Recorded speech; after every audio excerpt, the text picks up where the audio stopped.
All right, we got the man himself, Bill Abel, track and field head coach here at Bellevue High School, and lots to talk about with the Broncs. As far as like some of the individual stuff, the list goes on. You know, we got Mateo Ward has been coming alive. Aiden Giffen, he popped like a 51:01 400 down in Rapid. No, he was kind of out by himself, and it was amazing. Pole vault at our invitational here, our Northern Hills Invite on last Tuesday.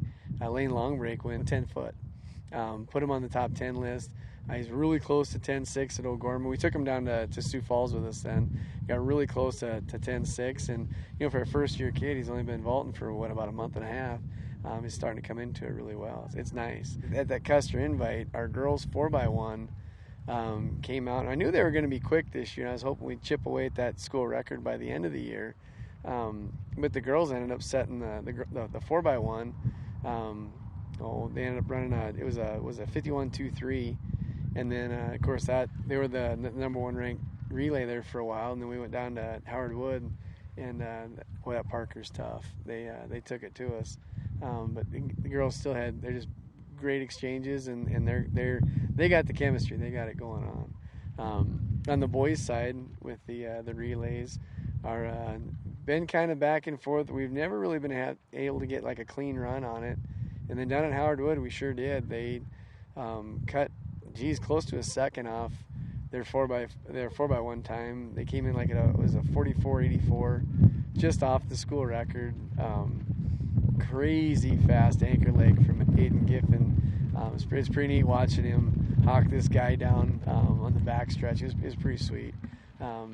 And then our girls, right prior to that, you know, it's they had their 4x2, and they cut almost 3 seconds off their time.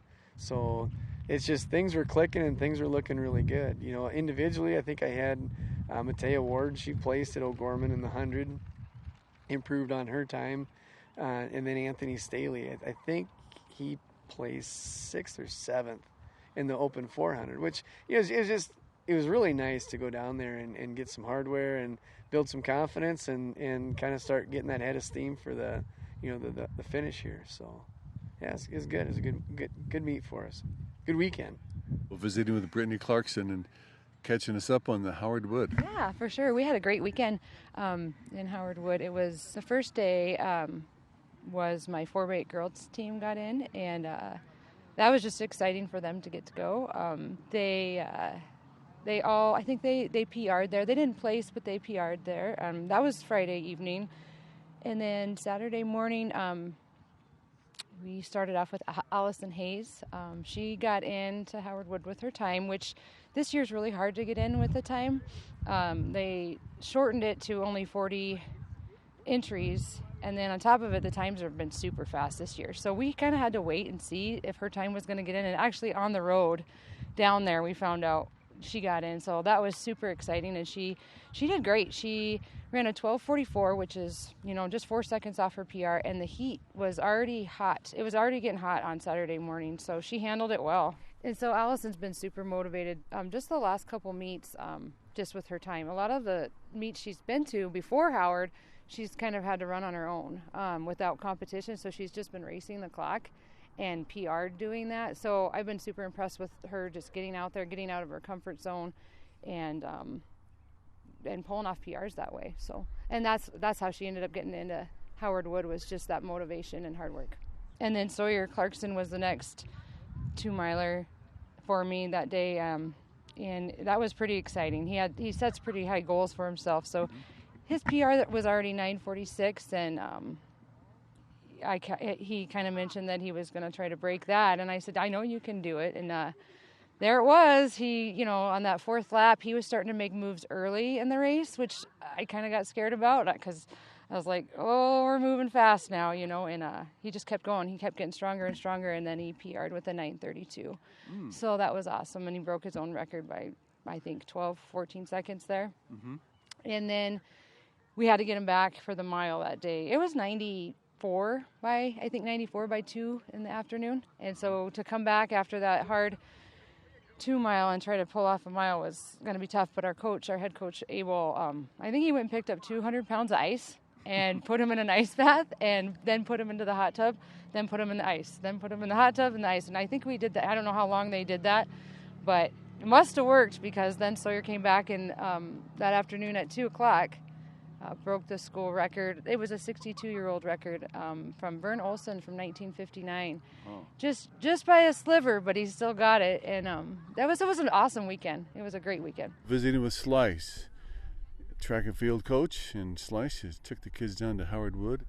Yeah, it was a long trip. It was a long weekend, but it was a good weekend. So everybody performed pretty well. My jumpers, the jump squad, we had some pretty good showings. So I was really happy. Actually, the week before in Rapid City, we actually had a meet that was supposed to be in Custer. It got relocated from Custer to Rapid, and that kind of changed up some things. So we had some kids that were on the bubble with some distances that we weren't sure if they could get into Howard Wood with where they were at currently. So we kind of re-entered them. We were going to give them kind of that meet off, but since they changed to Rapid, I really like those runways, and I think we've always performed really well there. PRs, state championships.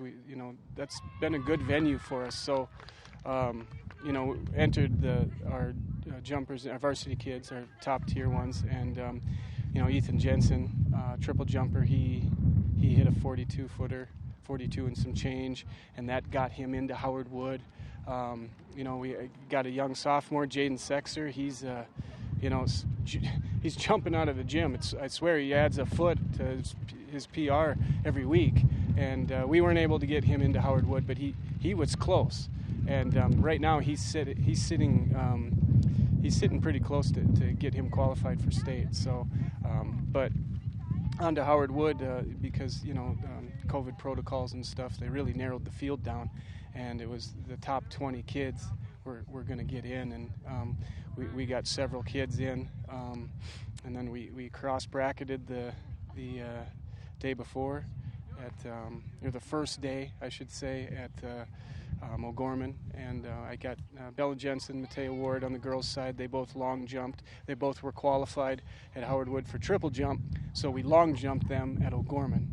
And Bella Jensen went in, and she PR'd. She was coming off a leg injury, so she'd been out a few weeks, hadn't jumped in a few weeks, but ended up PRing in long jump, which is good. And then, the next day at the Howard Wood meet, she still wasn't 100% coming back. She looks much better, but we didn't do poor. We did fair. We placed her. She placed 6th. That's the first time we've done that for her at Howard Wood. So I'm really happy that she got on the podium there. And the other girl triple jumper was Mattea Ward. She's just a freshman, and boy, I tell you what, in a couple of years, remember that name, because she's a rock star now, but she's going to be a superstar in a couple of years. She had scratched a couple jumps at Howard Wood, but they were big jumps for a freshman. And, she's hovering right around that 34-foot range. And, boy, she killed a couple of those jumps, but we scratched by just a toe. So I don't know how far it was, but, yeah. And then on the boys' side, Ethan Jensen, who I talked about previous, we got him in for triple jump, but he also qualified for high jump as well on the first day, and he's battling some knee issues, some tendonitis, and it kind of flared up on him, and he wasn't able to finish his high jump. So I was kind of concerned if we were even going to be able to triple jump that second day, and we did. He said he felt okay, but we got a couple jumps in, and he had no power in the leg, not enough to get him to what he's capable of doing. So we were kind of disappointed there, but it's really important, especially for those young kids, to get them in that atmosphere, because Howard Wood, that's the closest thing they're going to get to state. That's more pressure packed than the state meet is, and so I that's the most important thing for me, is to get as many kids into that meet, because that'll serve us well for the state championship. So if you're thinking about it like a test, Howard Wood is the midterm and state's the final. Okay, so it's real important. So he was there, so I was happy that he was there. And then on the boys' side, for long jump, Aiden Giffen, we were coming in, and he was one of those kids that was kind of, we weren't sure if, we were going to get him in. He jumped 21 feet a couple different times, but it was lower 21s, and we weren't sure if that mark was going to be good enough to get him in, but it was.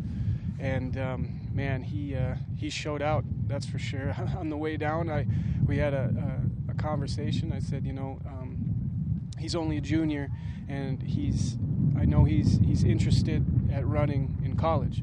And I said, college scouts are at this meet. All eyes are on this meet. So if you're going to show out, it's going to be this one. So you better, strap up your bootlaces and pack your lunch and let's go. And he did. And oh man, we got into the finals. He set a PR in the prelims, 21 plus, and then hit 22 feet 2 inches twice. And that was good enough to get him tied for second place at Howard Wood. So that was pretty cool. I think the last time I talked to you guys, when you came down and before the season started, I think I mentioned one of his season goals for him was to get him to break the school record. And our school record's 22 feet 2 inches, and he tied it. So we sort of accomplished that, but we've got a month left, so we're going to go break that and then get some momentum rolling and compete for state championship in long jump. So it was a good weekend for us. Long days, long 2 days, and then the travel days. We're all kind of exhausted, so we're just kind of recharging the batteries. Get some of those younger kids in tomorrow when we go to Rapid City Christian, and then we got Sturgis on Saturday, and just one meet at a time, one jump at a time, and yeah. Mental preparation is huge. Mm-hmm. But whether it's football or a track meet, how important is it to get psyched up right before? Well, it depends. It depends on the kid, and it depends on their personality. If you get a kid who, isn't as excited, doesn't have a bubbly personality. Mm-hmm. If you try to get them riled up, then that might defeat the purpose. They might go in there and psych themselves out, get themselves too jacked up, and then not perform well. Some of those kids, you just got to let them be in their element. Other kids, they're all ADHD. They're all over the place. You got to reel them in, be like, yo, focus on what's going on here, and then just kind of hone them in. And so it's, as a coach, it's a challenge because you have so many different personalities. For me, I've got 30 kids this year, so I got to learn all of them. So but yeah, it's a fun process learning that, for sure. But yeah, the mental preparation is everything. So if we can be prepared up here, everything else will fall in line. Yeah. All right, thanks, Coach. Well, thank you. Appreciate you.